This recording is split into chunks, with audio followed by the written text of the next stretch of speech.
Hello student, मैं एकता सिंह आप सभी का ज्ञान चैतन्य चैनल में बहुत बहुत स्वागत करती हूँ। आज के इस वीडियो में हम वर्ल्ड हिस्ट्री का ये 9वां वीडियो है जिसमें हम औद्योगिक क्रांति के बारे में देखेंगे। तो इस बुक के माध्यम से इम्पोर्टेंट फैक्ट जो हैं उसी को कवर करेंगे। तो औद्योगिक क्रांति से यहाँ पर सबसे पहले तात्पर्य दिया गया है। औद्योगिक क्रांति शब्द का सर्वप्रथम प्रयोग इंग्लैंड के आर्थिक इतिहासकार अर्नाल्ड टॉयनबी ने किया था, जिसके इनके अनुसार औद्योगिक क्रांति ने मानव जीवन को तीव्र गति से एवं बहुत अधिक प्रभावित किया। वस्तुतः औद्योगिक क्रांति तत्कालीन उत्पादन प्रणाली में आमूल-चूल परिवर्तन थी, जिसमें शिल्प के स्थान पर शक्ति संचालित यंत्रों से काम लिया जाने लगा। इस प्रकार औद्योगिक संगठनों में परिवर्तन हुआ। मतलब यहाँ पर ये कहना चाह रहे हैं कि जो हमारी उत्पादन की प्रणाली थी, अब उसमें मशीनी करण हो गया था, जिससे उत्पादन बहुत ज़्यादा क्या हो गया, बढ़ गया, जिससे क्या हो जाती है, फिर औद्योगिक क्रांति आ जाती है। आगे देखते हैं।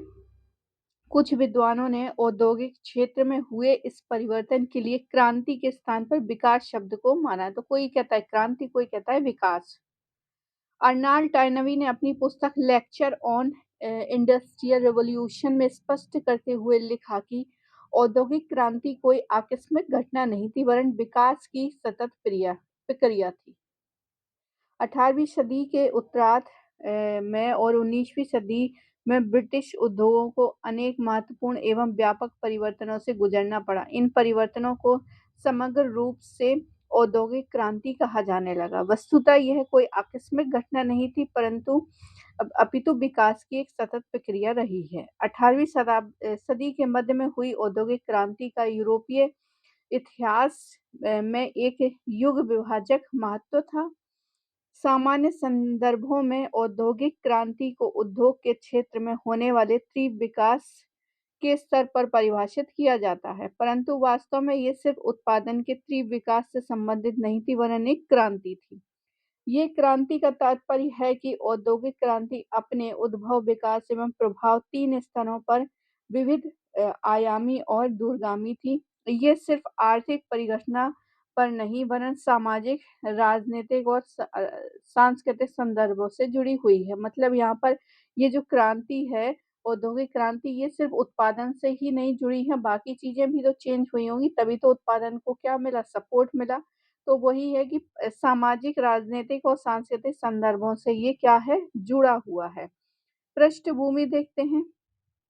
18वीं सदी के मध्य में ब्रिटेन में प्रारंभ औद्योगिक क्रांति से अनेक रूपों में आधुनिक यूरोप से प्रारंभ होता है। औद्योगिक क्रांति के प्रारंभ को पूंजीवाद के वास्तविक प्रारंभ के रूप में भी देखा जाता है। औद्योगिक क्रांति की पृष्ठभूमि 15वीं शताब्दी के पुनर्जागरण से प्रारंभ हुई, जो विभिन्न राजनीतिक, सामाजिक, आर्थिक, सांस्कृतिक तथा वैज्ञानिक संदर्भों पर आधारित थी।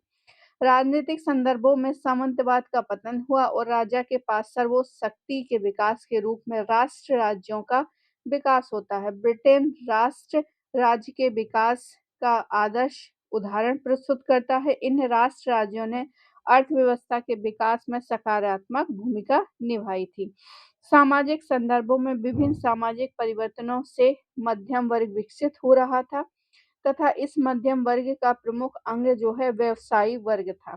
इस वर्ग ने आर्थिक गतिविधियों को विकसित करने में प्रत्येक स्तर पर योगदान दिया। आगे है 14वीं और 15वीं शताब्दी में आर्थिक संदर्भ में सामंतवाद के पतन की प्रक्रिया आरंभ हुई, जो आगे और तीव्र होती गई। 16वीं सदी में आर्थिक क्षेत्र में विभिन्न घटनाओं का कालखंड रहा है, जिसमें भौगोलिक खोज, व्यापारिक केंद्र का भूमध्य सागरीय क्षेत्र से अटलांटिक महासागर क्षेत्र में स्थानांतरण, वाणिज्यिक क्रांति तथा मूल्य क्रांति आदि उल्लेखनीय हैं। 18वीं सदी के पूर्वार्ध तक वस्तुओं के उत्पादन का कार्य जो है मनुष्य और पशु द्वारा होता था, लेकिन उसी शताब्दी के उत्तरार्ध में उत्पादन मशीनों द्वारा किया जाने लगा, इसलिए औद्योगिक क्रांति को मशीनी युग की शुरुआत भी कहा जाने लगा। हल हो गया, पंप हो गया, छापाखाना, चरखा आदि मशीनें इस प्रकार प्रमुख उदाहरण हैं। पहले उत्पादन श्रेणी पद्धति के द्वारा होता था जिसमें मजदूर, मालिक, उत्पादक और व्यापारी सभी होते थे। इस पद्धति के अनुसार कारीगर सामान बनाता था जिसके लिए उसने पहले ही रकम ले ली होती थी तथा बने हुए उत्पादन को व्यापारिक वर्ग बेचता था। इस पद्धति को घर उत्पादन पद्धति या घरेलू पद्धति भी कहते हैं। अब औद्योगिक क्रांति के कारण देखते हैं तो पुनर्जागरण से यूरोप में आधुनिक युग की शुरुआत होती है। भौतिक एवं तार्किक विचारों की प्रगति ने विज्ञान के विकास में सहयोग प्रदान किया। विज्ञान के विकास ने तकनीकी एवं प्रौद्योगिकी का विकास होता है। पुनर्जागरण ने भौगोलिक खोजों को प्रोत्साहित किया जिसके फलस्वरूप यूरोप के लोगों को भौतिक एवं मानव संसाधनों का एक बृहद स्रोत क्या हो जाता है प्राप्त हो जाता है। वाणिज्यवाद कहें या व्यावसायिक क्रांति के अंतर्गत व्यापार वाणिज्य में अत्यधिक वृद्धि होती है जिससे यूरोप के व्यापारियों के पास बहुत अधिक धन संपदा संचित हो गई थी। व्यापार में अब जब धन संपदा संचित हो जाएगी तो लोग उसका क्या करेंगे? व्यापार में लगाएंगे। तो व्यापार में पूंजी की आवश्यकता से अधिक धन संग्रहित हो चुका था। इस अधिशेष जो बचा हुआ धन है व्यापारियों ने पूंजी के औद्योगिक पूंजी में रूपांतरण का मार्ग प्रशस्त किया जिसका उपयोग औद्योगिक विकास में किया गया। आगे देखते हैं वर्ष 1789 की क्रांति ने औद्योगिक क्रांति को बढ़ाने में महत्वपूर्ण सहयोग प्रदान किया। इंग्लैंड में औद्योगिक क्रांति के अनुकूल राजनीतिक व्यवस्था पहले से ही मौजूद थी। अतः इंग्लैंड के औद्योगिक विकास में कोई राजनीतिक अवरोध नहीं था जबकि यूरोप में अन्य स्थानों पर ऐसी स्थिति नहीं थी। फ्रांस की क्रांति ने संपूर्ण यूरोप में उदारवादी एवं प्रजातांत्रिक राजनीतिक पद्धति को लोकप्रिय बनाया। निरंकुश राजतंत्र और घोर सामंती शोषण और दमन के अंतर्गत आर्थिक प्रगति की संभावना क्षीण थी। इस बदलते राजनीतिक परिदृश्य में औद्योगिक क्रांति को सहयोग प्रदान किया गया। राष्ट्रीयता की भावना 19वीं सदी में स्पष्ट रूप से सामने आने लगी। भौगोलिक खोजें, विज्ञान और तकनीकी क्षेत्रों में उपलब्धियों, अंतर्राष्ट्रीय व्यापार द्वारा प्रतियोगात्मक एवं तुलनात्मक समृद्धि से एक राष्ट्र की शक्ति का आकलन किया जाने लगा। जब इंग्लैंड में औद्योगिक क्रांति हुई, उसने यूरोप में अपनी सर्वश्रेष्ठता स्थापित की तो यूरोप के अन्य राज्य राष्ट्रवादी भावना से प्रेरित होकर औद्योगिक विकास के कार्यों की ओर प्रवृत्त हुए। औद्योगिक क्रांति से पूर्व यूरोप के उत्पादन यानी पुटिंग आउट पद्धति या घरेलू पद्धति पर आधारित था। इस व्यवस्था के अंतर्गत पूंजीपति व्यापारी कारीगर को कच्चा माल देता था तथा कारीगर अपने निवास पर ही अपने औजारों से वस्तुओं का निर्माण करते थे। अब पूंजीपतियों ने अपनी सुविधा के लिए सारे कारीगरों को एक जगह एकत्रित कर उत्पादन करवाने की योजना बनाई तो स्वतः ही कारखाना पद्धति का जन्म हुआ जिसने औद्योगिक क्रांति के लिए आधारभूत ढांचा उपलब्ध कराया। कारखाना पद्धति के विकसित होने से श्रम विभाजन एवं कार्य क्षमता बढ़ी जिससे स्वतः ही उत्पादन क्षमता में वृद्धि होती है। प्राकृतिक कारण देखते हैं इसके तो ब्रिटेन में कोयला और लोहे के विशाल भंडार प्राप्त हुए। दोनों खनिजों के साथ एक स्थान पर उपलब्ध थे। खनिज औद्योगिक विकास के लिए आधारभूत तत्व थे। इन दोनों की उपलब्धता ने इंग्लैंड में औद्योगिक क्रांति की तीव्रता प्रदान की थी। ब्रिटेन के अनेक क्षेत्रों में नदियों में पर्याप्त जल उपलब्ध था। वहां जल विद्युत परियोजनाएं स्थापित की गई जिससे प्राप्त ऊर्जा का उपयोग उद्योगों के लिए किया जा सके। कृषि पद्धति में भी परिवर्तन हुआ। ब्रिटेन में हुए औद्योगिक क्रांति ने वहां परिवर्तित कृषि पद्धति में बहुत सहायता मिली। प्रारंभ में ब्रिटिश कृषि जो है पिछड़ी हुई थी। वहां से खेत खुले हुए थे जिसमें उनकी उपज को पशुओं द्वारा अत्यधिक नुकसान पहुंचाया जाता था। पशुओं के अलग चारागाह की व्यवस्था होने से पशुपालन व्यवसाय भी ज्यादा लाभदायक नहीं था। 17वीं सदी के अंत तक ब्रिटेन के बड़े भूस्वामियों ने वहां के शासकों पर दबाव बनाकर घेराबंदी कानून पारित किया गया जिसके कारण वे अब खेत सुरक्षित हो गए तथा विस्तृत क्षेत्र कृषि संभव हो सकी। इसके परिणाम स्वरूप क्या हुआ? कृषि एवं पशुपालन से होने वाली आय अत्यधिक बढ़ गई तथा इतना उत्पादन होने लगा कि जनसंख्या के एक बहुत बड़े भाग को भोजन उपलब्ध कराया जा सके। दूसरा प्रभाव ये हुआ कि हजारों कृषक परिवार अपनी जमीनों को बेदखल हुए तथा आजीविका के परंपरागत साधनों खो बैठे थे। ऐसे बेरोजगार लोगों की उपलब्धता से ब्रिटिश कारखानों में क्या हुई, अब जो वहाँ पर छोड़ के गए तो फिर कामगारों की समस्या का समाधान हो गया, तो वो उसी में काम करने लग गए कारखानों में।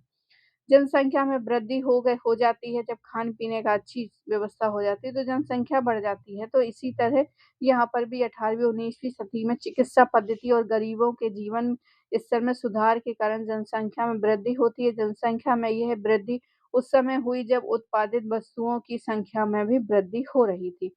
बढ़ती हुई जनसंख्या से एक नए खरीदार वर्ग का उद्भव हुआ, तो दूसरी ओर मज़दूरों की संख्या में भी वृद्धि हुई। मज़दूरों की संख्या बढ़ने से श्रम सस्ता हो गया। मिल मालिकों ने सस्ते श्रम का लाभ उठाकर अधिक से अधिक मुनाफ़ा कमाया। इसके अतिरिक्त अन्य यूरोपीय देशों में कुशल कारीगर और मज़दूर भी इंग्लैंड आए, क्योंकि उस समय यूरोप के अन्य देशों में धार्मिक युद्ध के कारण अशांति का माहौल था। बाहर से आए कुशल कारीगरों और मज़दूरों ने भी इंग्लैंड के उद्योगों को सस्ता और कुशल श्रम उपलब्ध कराकर औद्योगिक क्रांति में महत्वपूर्ण योगदान दिया। वास्तव में जनसंख्या में वृद्धि तथा आत्मनिर्भर आर्थिक विकास इस समय एक चक्र के समान थे, ये एक दूसरे पर आश्रित थे। एक ओर जनसंख्या में वृद्धि से वस्तुओं की मांग बढ़ी, तो दूसरी तरफ उत्पादन बढ़ाने के लिए मजदूर और कारीगर आसानी से उपलब्ध हो गए। यातायात व संचार साधनों में सुधार देखते हैं, तो ब्रिटेन में औद्योगिक क्रांति को सहारा देने में वहाँ की उन्नत परिवहन प्रणाली का भी बड़ा योगदान था। वाष्प इंजन की खोज ने इस दिशा में क्रांतिकारी परिवर्तन ला दिया, मतलब भाप से चलने वाला इंजन। यहाँ की परिवहन प्रणाली में रेल के आगमन से और तीव्रता आ गई। 1829 में जॉर्ज स्टीफेंस ने वाष्प इंजन का प्रयोग करते हुए इस दिशा में महत्वपूर्ण योगदान दिया।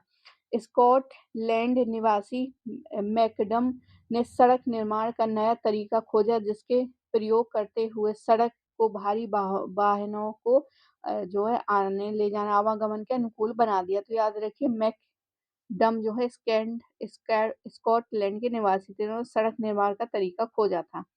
अब देखते हैं लोहा और कोयला उत्पादन में वृद्धि। औद्योगिक क्रांति को संभव बनाने के लिए आवश्यक था कि लोहा और कोयला प्रचुर मात्रा में उपलब्ध हो। लोहे से ही किसी कारखाने की मशीन बनाई जा सकती थी तथा कोयले से ऊर्जा प्राप्त की जा सकती थी। ब्रिटेन में कोयले का प्रचुर भंडार था। ब्रिटेन की खानों में लोहे की कमी नहीं थी, लेकिन इसे प्रयोग में लाने से पहले इसे गलाना आवश्यक था। इस क्षेत्र में डार्बी ने पहल की और उसने पहले लकड़ी कोयले के स्थान पर पत्थर के कोयले से लोहा गलाने का तरीका अपनाया था। तो याद रखिए डर्बी यहाँ पर इम्पोर्टेंट है। आगे देखते हैं वैज्ञानिक और तकनीकी विकास। औद्योगिक क्रांति का सर्वाधिक प्रमुख क्षेत्र वस्त्र उद्योग ही रहा है। इस क्षेत्र में 18वीं सदी में विभिन्न आविष्कार हुए, जिसके कारण उत्पादन क्षेत्र में तीव्रता आई। जेम्स हरग्रीव्स द्वारा निर्मित spinning spinning jenny spinning jenny machine थी, ये बहुत अधिक मात्रा में एक स्थान पर जो है सूत काटने का संभव हो पाए। तो ग्रीव्स को याद रखना है, यहाँ पे ग्रीव्स ने स्पिनिंग जेनी का आविष्कार किया था। यहाँ 80 आदमियों के बराबर सूत ये काट सकती थी। 1792 में रिचर्ड आर्कराइट आर्कराइट याद रखना है ने स्पिनिंग उसमें सुधार किया स्पिनिंग जेनी में, और जल शक्ति से चलने वाला वाटर फ्रेम नामक सूत काटने का यंत्र बनाया। फिर 1733 में जॉन के फ्लाइंग शटल का आविष्कार हुआ। इस दिशा में महत्वपूर्ण कार्य किया गया और वस्त्र लूम, मतलब जिससे वस्त्र बुने जाते हैं, चलाने के लिए एक आदमी की आवश्यकता ही रह गई थी। तो पहले वस्त्र बुनने के लिए बहुत सारा तामझाम करना पड़ता था, अब सिर्फ एक आदमी भी वस्त्र जो है आसानी से बुन सकता था। 1769 में सैमुअल क्रॉम्पटन ने स्पिनिंग जेनी और वाटर फ्रेम दोनों को मिला दिया। तो याद रखिए सैमुअल क्रॉम्पटन, जिसने स्पिनिंग जेनी और वाटर फ्रेम को दोनों मिलाकर एक मशीन बनाई, जिसको म्यूल यानी खच्चर कहा गया। 1785 में एडमंड कार्टराइट ने शक्ति चालित करघरे जो है बना लिए।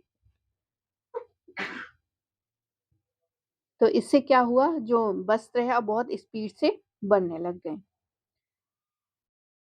पूंजी की आवश्यकता देखते हैं। उद्योगों की स्थापना हेतु बड़ी पूंजी में पूंजी की उपलब्धता भी एक आवश्यक शर्त होती थी। ब्रिटेन के पूंजीपति दास व्यापार, अफीम व्यापार एवं उपनिवेशों के लूटे हुए धन से बहुत समृद्ध हो रहे थे। इस प्रकार ब्रिटेन में गत्यात्मक व कार्यात्मक पूंजी की पर्याप्त उपलब्धता थी। वस्तुओं की मांग में विस्तार देखते हैं। जनसंख्या में वृद्धि और प्रति व्यक्ति आय में वृद्धि एवं इसे खर्च करने की तत्परता से स्वदेशी बाजार में मांग का विस्तार हुआ। इस समय अंग्रेजों ने भारत और वेस्ट इंडीज में अपना साम्राज्य विस्तार किया तथा अमेरिका और अफ्रीका के साथ व्यापार जो है विकसित किया। इसके परिणाम स्वरूप ये हुआ कि राष्ट्रीय बाजार की तुलना में अंतर्राष्ट्रीय बाजार का विस्तार अधिक तेजी से होने लग गया। 18वीं सदी में ब्रिटेन में अनेक युद्धों में सक्रिय भाग लिया, जिससे कच्चे लोहे एवं अन्य युद्ध सामग्रियों की मांग बढ़ने लगी। वैचारिक कारण देखते हैं। औद्योगिक क्रांति को ब्रिटेन में एडम स्मिथ के विचारों से भी काफी प्रोत्साहित मिला। उन्होंने अपनी पुस्तक द वेल्थ ऑफ नेशन जिस तरह से हस्तक्षेप की नीति का प्रतिपादन किया, उसके कारण भी औद्योगिकीकरण के तत्वों को प्रोत्साहित मिला। एडम स्मिथ के विचारों को व्यापक स्तर पर वैचारिक समर्थन मिला। इसी कारण एडम स्मिथ को आधुनिक अर्थशास्त्र के जनक के रूप में जाना जाता है। औद्योगिक क्रांति का प्रारंभ इंग्लैंड में ही क्यों होता है, तो ये समझते हैं। औद्योगिक क्रांति सर्वप्रथम इंग्लैंड में ही हुई। ये प्रश्न इसलिए उठता है क्योंकि औद्योगिक क्रांति के समय यूरोप के अन्य देशों में पूंजी और मानव संसाधन पर्याप्त मात्रा में उपलब्ध थे। तो इस समय जो है इंग्लैंड में ही क्यों होती है, इसलिए ये प्रश्न उठता है। तो हॉलैंड जैसे देशों जो भौगोलिक खोजों और व्यापारिक वाणिज्य में अग्रणी थे, फिर भी वहाँ औद्योगिक क्रांति की शुरुआत नहीं होती। इसके कारण क्या थे?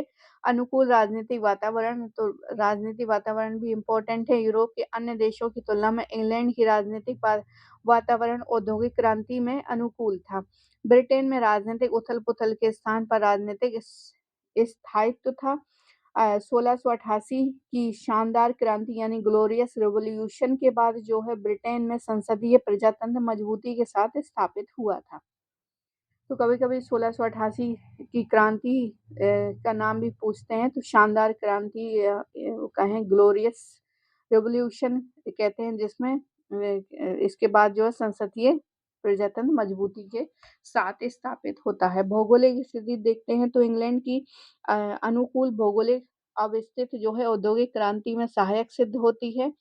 इंग्लैंड चारों तरफ से समुद्र से घिरा देश है, जहाँ वहाँ बंदरगाहों के विकास में आसानी हुई, फलतः व्यापारी आवागमन में सुविधा हुई और परिवहन की सस्ती और अच्छी सुविधाएं प्राप्त हुई। इससे आंतरिक और विदेशी परिवहन को बढ़ावा मिला। अनुकूल परिवहन सुविधा औद्योगिक क्रांति की तीव्रतर प्रेरक तत्व बन गई। इंग्लैंड की जलवायु कपड़ा उद्योग के लिए बहुत ही अनुकूल थी। सुदृढ़ नौसैनिक शक्ति देखते हैं तो समुद्र क्षेत्र से घिरा होने के कारण वहां एक शक्तिशाली जहाजरानी का विकास हुआ। इस शक्ति के बल पर इंग्लैंड अपना विशाल औपनिवेशिक साम्राज्य स्थापित करने में सफल रहा। इस शक्ति के कारण ही युद्ध काल में भी इंग्लैंड के व्यापार पर प्रतिकूल प्रभाव पड़ा और इस प्रकार की स्थिति दूसरे देश के पास उपलब्ध नहीं थी। प्राकृतिक संसाधनों को देखते हैं। प्रचुरता। इंग्लैंड के पास लोहे और कोयले के जो है विशाल भंडार थे और दोनों जो है खनिज एक स्थान पर ही उपलब्ध हो गए थे। ये खनिज जो है औद्योगिक विकास के लिए आधारभूत तत्व थे। इन दोनों खनिजों की उपलब्धता ने इंग्लैंड में औद्योगिक क्रांति को क्या कर दिया? तीव्रता प्रदान किया। नए यंत्रों एवं उपकरणों के आविष्कार आवश्यक आविष्कार की जननी है।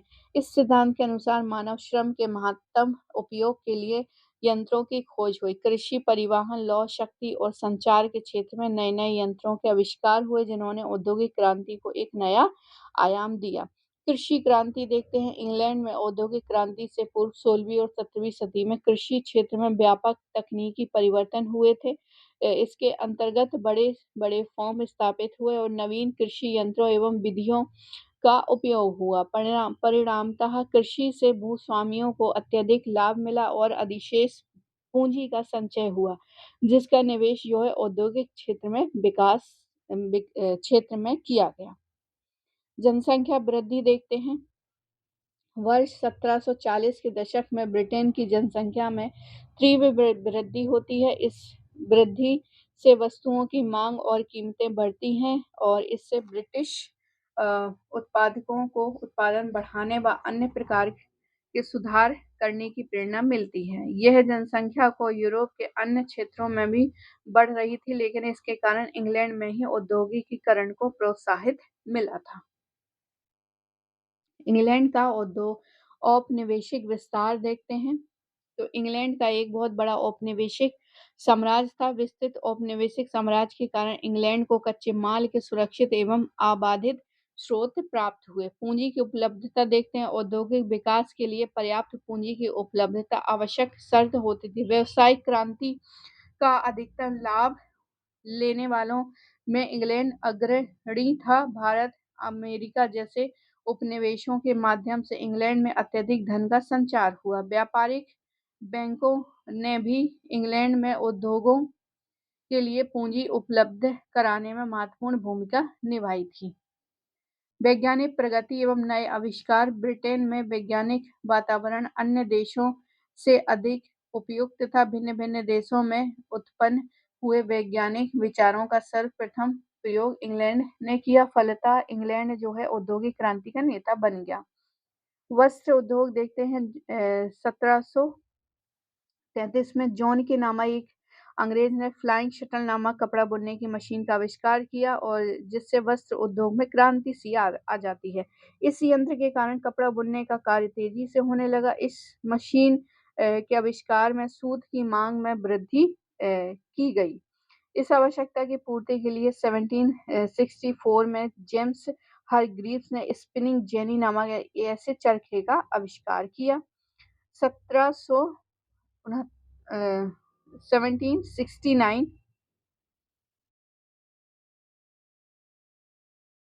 1769 में जो है रिचर्ड आर्कराइट ने स्पिनिंग जेनी में सुधार करके स्पिनिंग जेनी में सुधार करके जल शक्ति से चलने वाला वाटर फ्रेम नामक सूत काटने का यंत्र विकास किया था। इतिहासकार फिशर के अनुसार आर्कराइट के आविष्कार ने महान सूती वस्त्र जो है उद्योग की नींव डाली और कारखाना पद्धति को जन्म दिया था। 1785 में एडमंड कार्टराइट ने ऐसे करघे का आविष्कार किया जिसे जल शक्ति और बाष्प शक्ति दोनों से चलाया जा सकता था। अमेरिका शिक्षक जो है एली व्हिटनी ने 1793 में कपास ओटने की एक नई मशीन बनाई जिसमें कॉटन जिन नाम दिया गया। इस मशीन द्वारा कपास की बिनोलों को इतनी आसानी से अलग किया जा सकता था जितना कि 50 मजदूर कर सकते थे एक दिन में। वर्ष 1825 में रिचर्ड रॉबर्ट्स द्वारा बनाई गई स्वचालित मशीनों ने वस्त्र उद्योगों में क्रांतिकारी परिवर्तन ला दिया। अब यहाँ पे वस्त्र उद्योग और उनके बढ़ते कदम में देखते हैं। तो यहाँ पर जो है जॉन के ने फ्लाइंग शटल कपड़ा बुनने की मशीन थी। 1764 में जेम्स हारग्रीव्स ने स्पिनिंग जेनी में काम किया। 8 तकुओं के चरखे से एक साथ सूत काटा जाना संभव हो सका। आर्कराइट जो है वाटर फ्रेम का आविष्कार किया। जल शक्ति से चलने वाला यांत्रिक चरखा था जिसमें अनेक रोलर थे। बड़े-बड़े कारखानों की स्थापना में योगदान दिया। सैमुअल क्रॉम्पटन 1779 में म्यूल की खोज की और वाटर फ्रेम और स्पिनिंग जेनी को मिलाकर म्यूल का निर्माण किया। म्यूल मतलब खच्चर होता है। सूत काटने की गति में वृद्धि होती है। बारीक सूत उत्तम मलमल का निर्माण संभव हो सका। कार्टराइट 1785 पावर लूम यहाँ से जल शक्ति और बाष्प शक्ति द्वारा संचालित करके से कपड़ा बुनने की जो है गति में वृद्धि होती है। एली व्हिटनी ने 1793 में कॉटन जीन यानी कपास में बिनोले तेजी से अलग हो जाते थे, इसका आविष्कार किया। 1825 में रिचर्ड रॉबर्ट्स बुनाई मशीन स्वचालित मशीन होने के नाते वस्त्र उद्योग में क्रांतिकारी परिवर्तन आया। 1846 में इलियास यानी हाईवे सिलाई मशीन से वस्त्रों की सिलाई की जाने लगी। तो इलियास ने ही हाईवे सिलाई की मशीन जो है बनाई थी। आगे देखते हैं, लोहा और कोयले का उद्योग देखते हैं।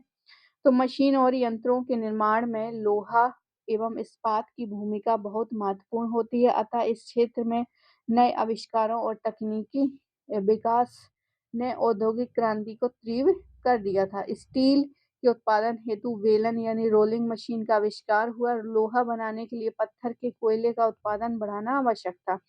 1815 में हम्फ्रे डेवी ने सेफ्टी लैंप का आविष्कार किया, जिससे कारखानों में काम करने वाले मजदूरों का जीवन और सुरक्षित हो गया। फलतः कोयले के उत्पादन में भी वृद्धि होती है। परिवहन क्षेत्र में नवीन आविष्कार 18वीं सदी में के अंत में सड़क निर्माण के क्षेत्र में अच्छी प्रगति हुई। इस क्षेत्र में स्कॉटलैंड के एक अभियंता जॉन लुडन यानी मैकडम ने सड़क निर्माण में पत्थर, कंकड़ और टार कोल के मिश्रण से सड़क निर्माण का विधि का आविष्कार किया था। 1879 में एक फ्रांसीसी अभियंता ने फेर्डिनेंड लेस्सेस ने स्वेज नहर का निर्माण पूरा करवाया, जिससे भूमध्य सागर को लाल सागर से जोड़ दिया गया। इस नहर के बन जाने से यूरोप और भारत के मध्य दूरी 1/3 हो जाती है, कम हो जाती है। तो ये काम किया था फर्डिनेंड लेस्सेस ने, स्वेज नहर का निर्माण, वो भी 1869 में। वर्ष 1807 में अमेरिकी इंजीनियर रॉबर्ट फुल्टर ने एक वाष्प चलित नौका आविष्कार किया, जिसने जल परिवहन के क्षेत्र में क्रांति ला दी। लोहे की पटरियों पर चलने वाले वाष्प चलित रेल इंजन का आविष्कार न केवल औद्योगिक क्रांति का परिणाम था, बल्कि उसके आविष्कार ने औद्योगिक क्रांति को तीव्र गति भी प्रदान की थी। वाष्प इंजन का आविष्कार वर्ष 1769 में जेम्स वॉट कर ही चुके थे, जिसका प्रयोग कपड़ा उद्योग में बुनाई मशीनों के संचालन, खदानों से पानी निकालने आदि के लिए किया जाने लगा था। 1814 में जॉर्ज स्टीफेंस ने क्या किया, रेल के वाष्प इंजन का विकसित रूप तैयार किया और 1830 ईस्वी में मैनचेस्टर से लिवरपूल शहर के बीच जो है प्रथम रेलगाड़ी का संचालन आरंभ किया गया। संचार व्यवस्था में परिवर्तन देखते हैं, तो संचार साधनों के तकनीकी विकास में औद्योगिक क्रांति की आवश्यकता को पूरा किया। रोलैंड हिल जो है नामक अंग्रेज ने 1850 के दशक में आधुनिक डाक व्यवस्था की नींव डाली। 1844 में अमेरिकी निवासी सैमुअल मोर्स ने एक तार यंत्र का आविष्कार किया, जिसके माध्यम से एक स्थान से दूसरे स्थान पर संदेश भेजना जो है आसान हो गया। 1876 ईस्वी में अमेरिकी निवासी ग्राहम बेल ने टेलीफोन का आविष्कार कर संचार व्यवस्था में क्रांतिकारी योगदान दिया। इसी क्रम में 1901 में इटली में मार्कोनी ने बेतार के तार और रेडियो का आविष्कार भी कर दिया। औद्योगिक क्रांति का विस्तार देखते हैं, तो 18वीं शताब्दी में इंग्लैंड में हुई औद्योगिक क्रांति के युगांतकारी परिवर्तनों का पर्याप्त अनिवार्य था, क्योंकि उसने मशीनों और यंत्रों के प्रयोग से मात्र कुछ वर्षों में ही इंग्लैंड को संसार का प्रथम औद्योगिक राष्ट्र बना दिया था। इंग्लैंड में इन परिवर्तनों ने यूरोप के अन्य देशों को व्यापक रूप से प्रभावित किया। फलस्वरूप धीरे धीरे यूरोप के देशों में नए आविष्कारों का प्रयोग आरंभ हुआ। फ्रांस, बेल्जियम तथा जर्मनी में औद्योगिक क्रांति की शुरुआत 19वीं शताब्दी के तीसरे चौथे दशक से ही संभव हो सकी। रूस में औद्योगिक क्रांति के 7वें दशक में शामिल होता है। यूरोप के बाहर संयुक्त राज्य अमेरिका में भी 19वीं सदी के द्वितीय चरण में औद्योगिक क्रांति का विस्तार हुआ और शताब्दी के अंत तक वह विश्व का एक प्रमुख औद्योगिक राष्ट्र बन गया। एशिया के देशों में सबसे पहले जापान का औद्योगिकीकरण हुआ। चीन और भारत में औद्योगिक क्रांति का सूत्रपात 19वीं शताब्दी के अंत में हुआ, परंतु एशिया और अफ्रीका के अधिकांश देशों में इसका प्रारंभ जो है 20वीं शताब्दी में हुआ। जर्मनी में देखते हैं तो जर्मनी में औद्योगिकीकरण का वास्तविक विकास वर्ष 1871 में उसके एकीकरण की प्रक्रिया के पश्चात ही आरंभ होता है, परंतु सन 1871 में पूर्व एकीकरण की प्रक्रिया के दौरान ही औद्योगिकीकरण हेतु पृष्ठभूमि तैयार हो चुकी थी। जर्मनी के एक राज्य प्रशा, इसको अभी डिटेल में देखेंगे जर्मनी किस प्रकार से हुआ, अभी इसी चैप्टरों में आएंगे आगे। तो प्रशा ने जो है सन 1818 में एक अन्य राज्य स्वार्जबर्ग से सीमा शुल्क संबंधी संधि करके जलवरिन संघ की स्थापना की और वर्ष जो है 1834 ईस्वी तक इस संघ ने 22 राज्य शामिल हो गए।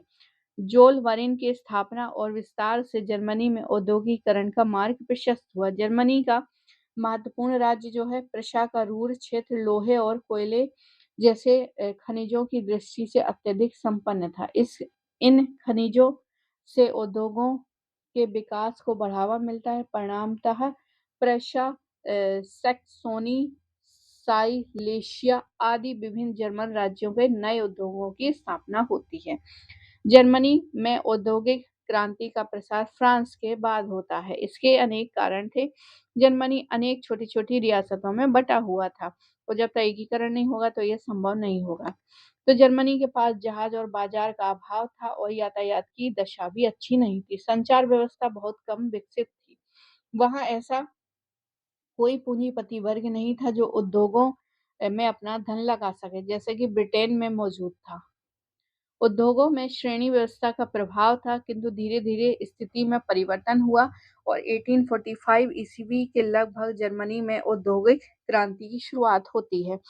19वीं शताब्दी के मध्य तक बर्लिन, हैम्बर्ग, प्राग, वियना और लाइबेक को रेलगाड़ियों से जोड़ा गया और 1870 तक जर्मनी में कोयले के उत्पादन में अत्यधिक वृद्धि हो चुकी थी।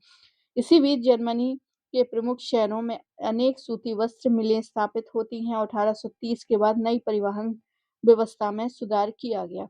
1862 ईस्वी में तक जो है सड़कों की लंबाई 18,000 मील दूर तक पहुंच गई थी। 1850-70 के बीच एक विशाल रेल मार्ग का निर्माण कार्यक्रम शुरू होता है और इसके साथ ही वस्त्र और उद्योगों के मशीनीकरण का भी जो है शुरुआत हो जाती है। अतः 19वीं तक जो है जर्मनी में औद्योगिक क्षेत्र में समुचित विकास हो चुका था।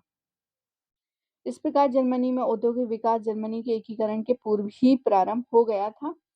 एकीकरण के बाद क्या होता है कि व्यापारिक मार्ग में बाधाएं हटने और सम्मिलित बैंकिंग व्यवस्था और मुद्रा प्रणाली की स्थापना होने से इस प्रक्रिया में और भी प्रगति आई। वर्ष 1870 के बाद जर्मनी यूरोप का सबसे शक्तिशाली औद्योगिक देश हो गया और प्रथम विश्व युद्ध से पूर्व जर्मनी ब्रिटेन का सबसे बड़ा औद्योगिक प्रतिद्वंदी बन गया।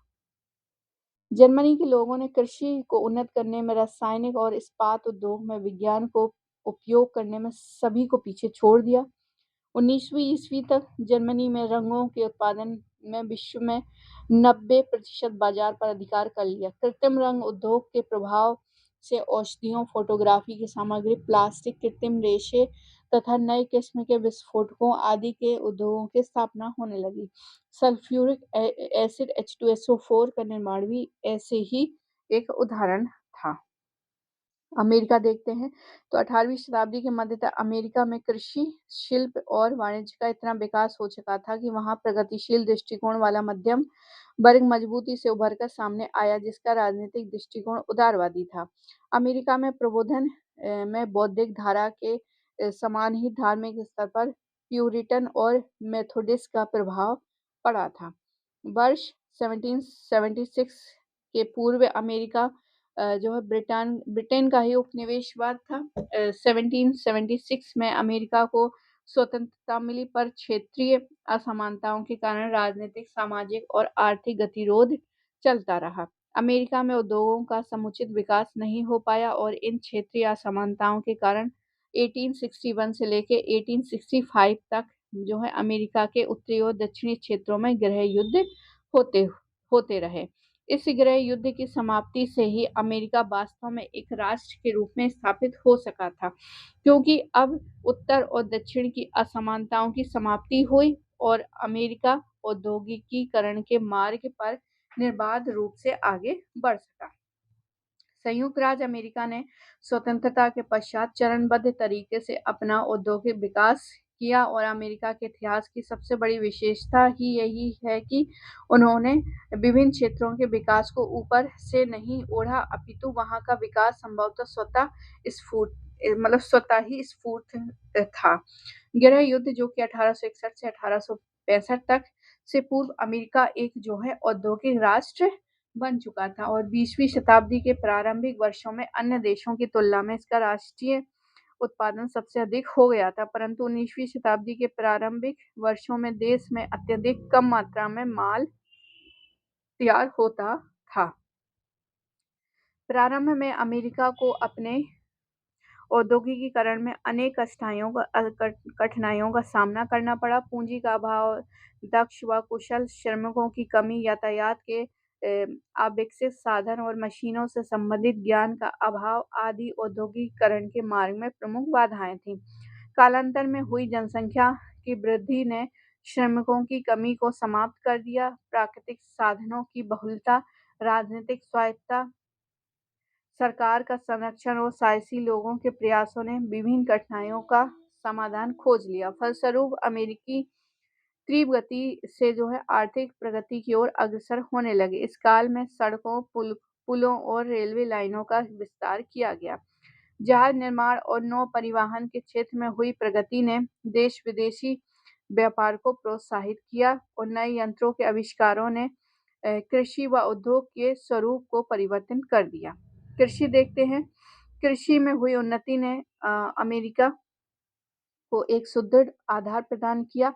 कपास के व्यापार में अमेरिकी अर्थव्यवस्था को सुदृढ़ आधार प्रदान किया, इसलिए दक्षिण में कपास की खेती पर सबसे ज्यादा ध्यान दिया जाने लगा। अमेरिकी किसानों ने 19वीं शताब्दी के प्रारंभ में ही वैज्ञानिक रूप से खेती करना प्रारंभ किया, जिससे भूमि का दुरुपयोग में जो है कमी हुई। लेकिन अमेरिका में अब खाद, फसल चक्र, इस्पात के हल का प्रयोग होने लगा, जिससे कृषि उत्पादन अधिशेष होने लग गया। आबेद हसी और साइरस मैककोर्मिक ने मिलकर जिस लूनेर का यानी फसल कटाई की मशीन का आविष्कार किया, इसके उपयोग से अब फसल कटाई का काम बहुत तेजी से होने लगा। 1855 में हिरम और जॉन पिट ने गाहने की मशीन यानी थ्रेसर की जो है आविष्कार किया था। 1789 में से लेके 1861 के मध्य जो है अमेरिका की आर्थिक एवं औद्योगिक प्रगति में सबसे महत्वपूर्ण योगदान यातायात तथा संचार के साधनों का विकास होता रहा। जब भाप के इंजन का आविष्कार हुआ और उसे जलयान से जोड़कर नौकाएं चलने लगी, तो जल परिवहन क्षेत्र में एक बड़ा परिवर्तन आया। 1807 ईस्वी में फुल्टन ने अपनी वाष्प शक्ति चलित क्लेरमोंट नौका पर सवार होकर हडसन नदी मार्ग पर न्यूयॉर्क से एल्बनी तक की जो है ऐतिहासिक यात्रा की थी। 1812 ईस्वी के युद्ध के बाद नहर युग का आरंभ होता है, जो गृह युद्ध काल तक जो है चलता है। अमेरिका की पहली नहर ईरी का निर्माण हुआ 1825 में और एल्बनी को बफेलो से जोड़ दिया गया। इस नहर की सफलता से उत्साहित होकर अनेक नहरें बनाई गई, जैसे फिलाडेल्फिया पिट्सबर्ग से जोड़ने वाली प्रमुख पेंसिल्वेनिया नहर, पोटोमैक को कुंबरलैंड से जोड़ने वाली चेसापीक ओहियो नहर, पूर्वी और पश्चिमी वर्जीनिया को जोड़ने वाली और जेम्स कर्नाटका और मिशिगन नहर, जिससे झीलों के किनारों पर बसे शिकागो नहर को मिसिसिपी नदी से मिला दिया गया। 1828 ईस्वी में बाल्टीमोर ने ओहियो तक रेल निर्माण कार्य का प्रारंभ किया था और 1853 ईस्वी तक जो है ओहियो नदी पर स्थित लिर्ग स्थान तक रेल निर्माण के कार्य को पूरा कर लिया गया था। रेल मार्गों की सफलता के कारण अमेरिका में अनेक रेल कंपनियों का जन्म हुआ और उन्हें उदारता से संघीय व राज्य सरकारों ने सुविधाएं और अनुदान प्रदान किया। 19वीं शताब्दी के अंत तक देश में निम्नलिखित 5 महाद्वीपीय रेल व्यवस्थाएं स्थापित हो गईं, जैसे कि सबसे पहले संघीय प्रशांत महासागरीय रेल। यह रेल व्यवस्था ओहामा से सैक्रामेंटो होकर सैन फ्रांसिस्को को जोड़ती थी। दूसरी है दक्षिणी प्रशांत महासागरीय रेल। यह रेल व्यवस्था सैन फ्रांसिस्को से सेंट लुई होकर न्यू ऑरलियंस तक फैली हुई थी। उत्तरी प्रशांत महासागरीय रेल। यह मार्ग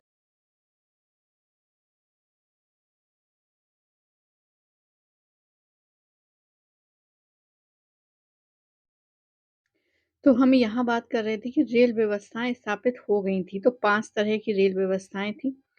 उसमें सबसे पहले है संघीय प्रांतीय महासागरीय रेल। यह रेल व्यवस्था ओमाहा से सैक्रामेंटो होकर सैन फ्रांसिस्को को जोड़ती थी। दूसरी है दक्षिणी प्रांत महासागरीय रेल। यह रेल व्यवस्था सैन फ्रांसिस्को से सेंट लुई होकर न्यू ऑरलियंस तक फैली हुई थी। उत्तरी प्रशांत महासागरीय रेल। यह मार्ग सेंट पॉल और मिनियापोलिस से पोर्टलैंड तक जाता था। एटी किसन जो है टोपेका और सेंट के रेल मार्ग एटकिसन यानी कैंसास से सैन डियागो तक जो है जाता था। 5वां है महान उत्तरी रेल मार्ग। यह मार्ग जो है डुलुथ और सेंट पॉल को सिएटल से जोड़ता था। आगे देखते हैं केवल रेल मार्ग के आविष्कार ने अपने बल पर अमेरिकी परिवहन व्यवस्था में क्रांतिकारी जो है परिवर्तन ला दिया था। अब सूती वस्त्र उद्योग देखते हैं। अमेरिका में सूती वस्त्र उद्योग का जन्मदाता सैमुअल स्लेटर था और जिसे जो है ब्रांड एल्मी एंड ब्राउन नामक फार्म ने कातने की चरखी और वाटर फ्रेम यानी पानी से चलने वाली कातने की चरखी जो है लगाने के लिए इंग्लैंड से बुलाया था। कार्टराइट ने जिस करघे का आविष्कार किया 1784 में किया था, उसमें फ्रांस के केबोट लोवेल ने अनेक सुधार किए। यही करघा बाद में अपने परिष्कृत रूप में बिजली की शक्ति से चलने वाले वॉल्थ करघा के नाम से प्रसिद्ध हुआ। 1813 ईस्वी में अन्य 2 हिस्सेदारों के साथ मिलकर लोवेल ने $4 लाख की पूंजी लगाकर मैसाचुसेट्स के वॉल्थम नामक स्थान पर जो है बोस्टन मैन्युफैक्चरिंग कंपनी स्थापित की थी। इस प्रकार अमेरिका में वस्त्र उद्योग की तेजी से उन्नति होती है। उन्नति के दौरान अनेक उतार चढ़ाव आते हैं। 1860 ईस्वी के आसपास लगभग 1,50,000 लोग इस उद्योग में लगे हुए थे।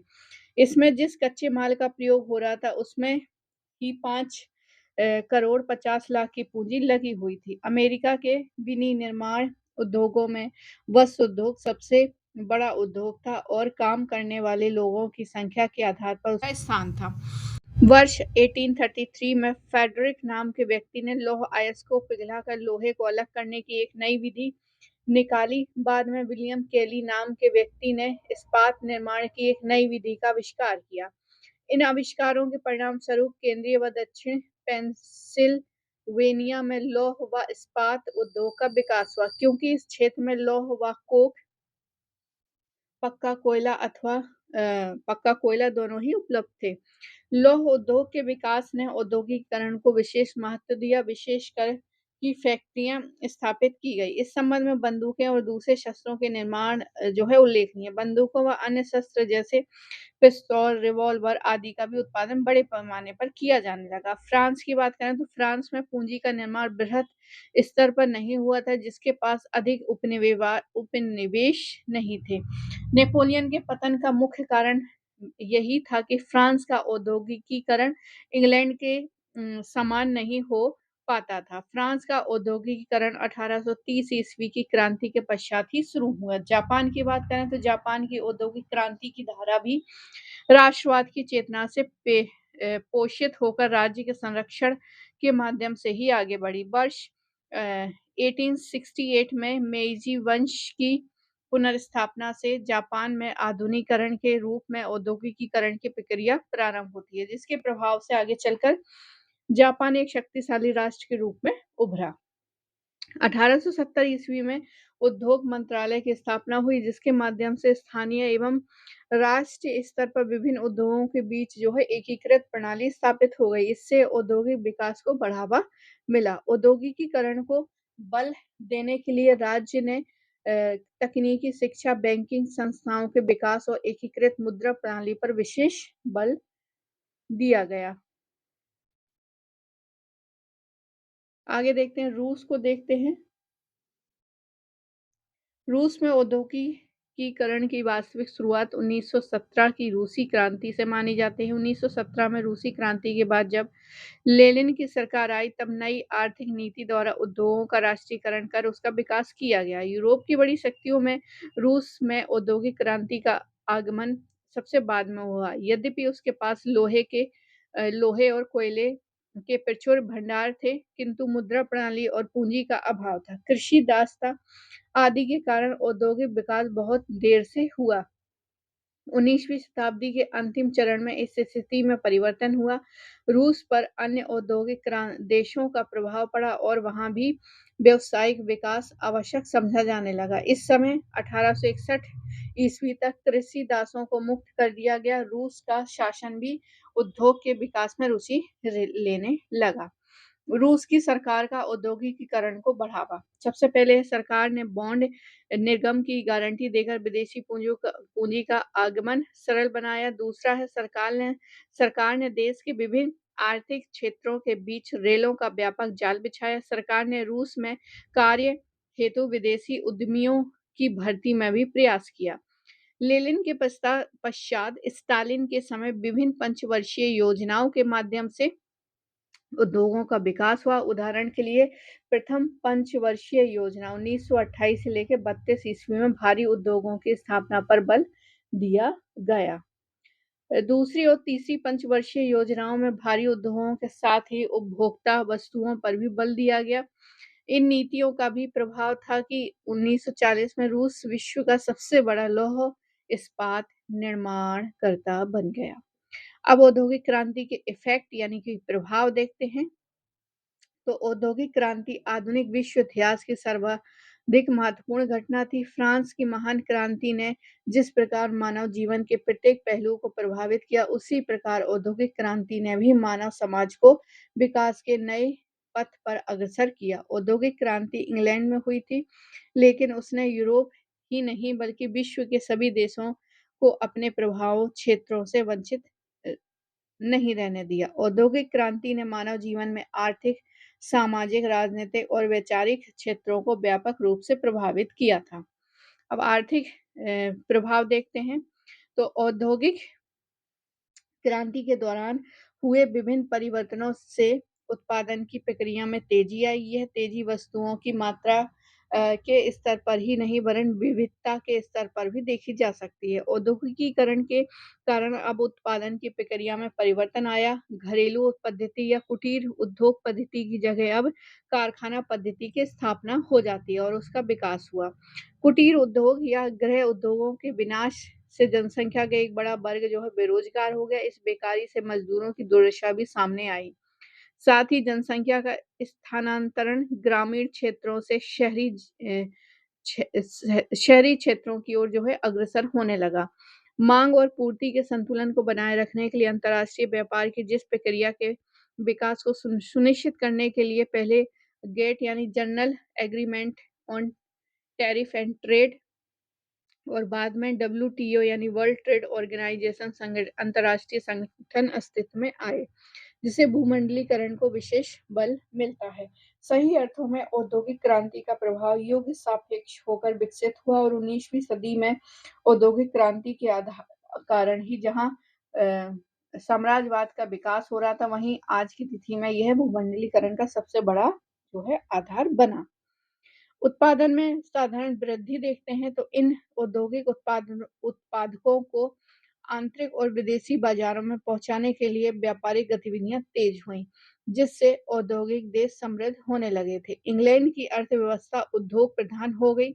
वहां औद्योगिक पूंजीवाद यानी कि इंडस्ट्रियल कैपिटलिज्म का जो है जन्म हुआ। औद्योगिक और व्यापारिक निगमों का विस्तार हुआ। इन निगमों ने अपना विस्तार करने के लिए पूंजी की अति प्रतिभूतियां बेचना प्रारंभ कर दिया। इस प्रकार उत्पादन की असाधारण वृद्धि ने एक नई आर्थिक पद्धति को जन्म दिया।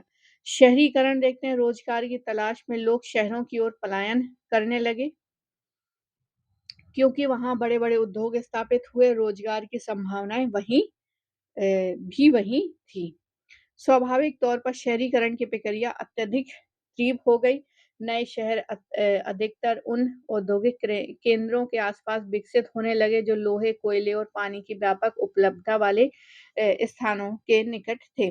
नगरों का उदय व्यापारिक केंद्र और उत्पादन केंद्र, बंदरगाह नगरों के रूप में हुआ। शहरीकरण की प्रक्रिया न केवल इंग्लैंड तक सीमित रही, बल्कि फ्रांस, जर्मनी, ऑस्ट्रिया, इटली आदि में भी विस्तार हुआ। इस प्रकार शहरों में अर्थव्यवस्था के आधार बनने लगे।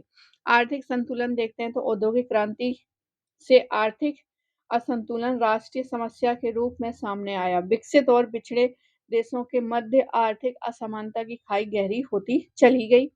औद्योगिक राष्ट्र अविकसित राष्ट्रों का खुलकर शोषण करने लगा। आर्थिक साम्राज्यवाद, इकोनॉमिक इंपीरियलिज्म का युग जो है आरंभ होता है। इससे अंतर्राष्ट्रीय स्तर पर औपनिवेशिक साम्राज्यवादी व्यवस्था जो है मजबूत होती है। बैंकिंग एवं मुद्रा प्रणाली का विकास होता है। औद्योगिक क्रांति ने संपूर्ण आर्थिक परिदृश्य को बदल दिया था। उद्योग एवं व्यापार में बैंक एवं मुद्रा की भूमिका महत्वपूर्ण हो गई थी। बैंकों के माध्यम से लेन देन सुगम हो गया था। चेक और ड्राफ्ट का प्रयोग बढ़ गया था। मुद्रा के क्षेत्र में भी विकास हुआ। धातु के स्थान पर कागजी मुद्रा का प्रचलन होना शुरू हो गया था। मुक्त व्यापार देखते हैं। औद्योगिक क्रांति के फलस्वरूप संरक्षणवाद के स्थान पर मुक्त व्यापार की नीतियां अपनाई। 1813 के चार्टर एक्ट के माध्यम से इंग्लैंड ने ईस्ट इंडिया कंपनी के व्यापारिक अधिकार को समाप्त कर मुक्त व्यापार की नीति को बढ़ावा दिया था। सामाजिक इफेक्ट देखते हैं। औद्योगिक क्रांति ने मुख्य रूप से 3 नए वर्ग को जन्म दिया। पूंजीवादी वर्ग, व्यापारी और पूंजीवादी सम्मिलित थे इसमें। द्वितीय मध्यम वर्ग जो कारखानों के निरीक्षक, दलाल, ठेकेदार, इंजीनियर, वैज्ञानिक आदि सम्मिलित हुआ करते थे द्वितीय मध्यम वर्ग में। तीसरा वर्ग जो है श्रमिक वर्ग, जो अपने श्रम और कौशल से जो है उत्पादन करते थे। विभिन्न वर्गों के उदय ने सामाजिक संतुलन की स्थिति पैदा की। पूंजीपति वर्ग आर्थिक क्षेत्र में नहीं बल्कि राजनीतिक क्षेत्र में भी प्रभावी हो गया था। कालांतर में औद्योगिक क्रांति जनित शोषणकारी प्रवृत्तियों ने एक नए वर्ग संघर्ष को जन्म दिया, जिससे प्रत्येक राष्ट्र का सामाजिक और राजनीतिक जीवन प्रभावित हुआ। ब्रिटिश संसद में उनका वर्चस्व था। मध्यम वर्ग बहुआयामी गतिविधियों में संलग्न था। ये अत्यंत महत्वाकांक्षी जो है वर्ग था। अपने हितों के लिए यह वर्ग जो है श्रमिकों को साथ लेकर उच्च वर्ग को नियंत्रण करने का प्रयास करता था। 1832 ईस्वी के एक्ट के माध्यम से बुर्जुआ वर्ग की समृद्धि का मार्ग प्रशस्त हुआ। वस्तुतः 19वीं शताब्दी बुर्जुआ वर्ग युग के नाम से भी जानी जाती है। श्रमिक वर्ग अब कारखानों में काम करने लगा। अब उसे वेतन पर प्रायः 12 से 15 घंटे काम करना पड़ता था। मानवीय संबंधों में गिरावट आती है। परंपरागत भावनात्मक मानवीय संबंधों का स्थान अब आर्थिक संबंधों ने ले लिया था। जिन श्रमिकों के बल पर उद्योगपति समृद्ध हो रहे थे, उनसे मालिक ना तो परिचित था और ना ही परिचित होना चाहता था। उद्योगों में प्रयुक्त होने वाली मशीन और तकनीकी ने मानव को भी मशीन का एक हिस्सा बना दिया। मानव का संबंध जो है ये टूट गया और अब मशीनों से जुड़ गया। फलतः संवेदनशीलता प्रभावित हुई और फिर वर्तमान की सर्वप्रमुख समस्या के रूप में इसे समझा जा सकता है। तो आज भी हम एक मानव से दूसरा मानव कहाँ बोलता है, अपने मोबाइल में ही लगा रहता है। सेम वैसे ही स्थितियां हैं। आगे है औद्योगिक क्रांति के फलस्वरूप संयुक्त परिवार प्रणाली को आघात हुआ। तो पहले सब एक लोग इकट्ठे रहते थे, लेकिन औद्योगिक क्रांति हो जाने के बाद अब जो है अपना अपनी फैमिली जो है अलग-अलग सब रहते हैं। आगे है वस्तुतः कृषि अर्थव्यवस्था में संयुक्त परिवार प्रथा का बहुत महत्व था, किंतु औद्योगिकीकरण के बाद व्यक्ति का महत्व बढ़ने लगा और व्यक्ति अब घर से दूर जाकर कारखानों में काम करने लगा, जहां उसे परिवार रखने की सुविधा भी प्राप्त नहीं थी। इस तरह एकल परिवार को बढ़ावा मिलता है। औद्योगिक क्रांति ने 14 से 15वीं शताब्दी के वाणिज्यवाद से उभरकर मध्यम वर्ग को आर्थिक रूप से सशक्त बनाकर निर्वर निवर्तमान सामाजिक व्यवस्था के अंदर एक अंतर्विरोधी उत्पन्न कर दिया, जिससे व्यवस्था में परिवर्तन की मांग को बल मिलता है। इसके अतिरिक्त औद्योगिक क्रांति ने श्रमिकों को एक जगह संगठित कर एक सशक्त श्रमिक शक्ति को जन्म दिया, जिसके बीच से पूंजीवादी शोषण के विरुद्ध जो है समाजवादी आंदोलन की धारा उभर कर आई।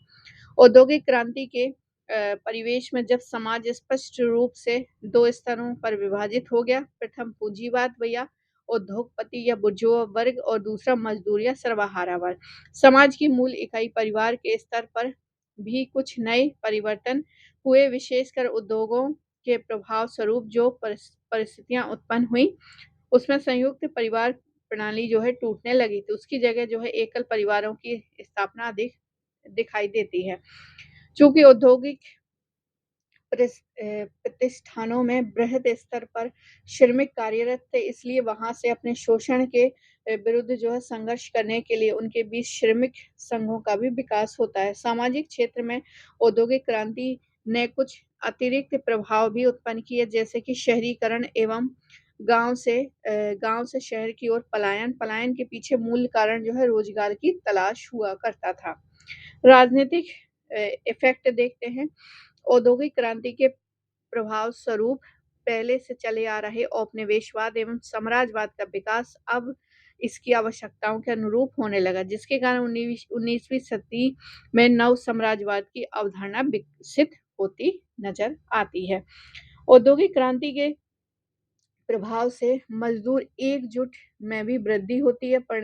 परिणाम ये होता है कि मजदूरों ने अपने हितों के अनुरूप मजदूर संघों का निर्माण कर दिया तथा इन संघों के माध्यम से अनेक राजनीतिक आर्थिक मांगों को लेकर मजदूर आंदोलन भी चलाए गए। प्रशासन में ढांचागत परिवर्तन के सबसे बड़े माध्यम के रूप में उपयोगितावाद का विकास होता है। जीवन स्तर में सुधार देखते हैं। औद्योगिक क्रांति ने शोषण के साथ ही उत्पादन में अतिरिक्त वृद्धि के कारण उस संभावना को भी जन्म दिया जिसमें विकास की धारा नीचे की ओर भी मुड़ी हुई थी। औद्योगिक क्रांति ने जीवन की अनेक बुनियादी समस्याओं के समाधान के लिए वैज्ञानिक विकास को भी बल दिया। औद्योगिक क्रांति ने जनता और श्रमिकों के समस्या के प्रति नए उदारवाद दृष्टिकोण को उदय दिया। स्मिथ ने वेल्थ ऑफ नेशन नामक पुस्तक लिखकर स्वतंत्र व्यापार प्रणाली को मान्यता दिलाने का कार्य किया। वैज्ञानिक विकास से 1840 ईस्वी में दांतों के इलाज के लिए गैस का प्रयोग होने लगा था।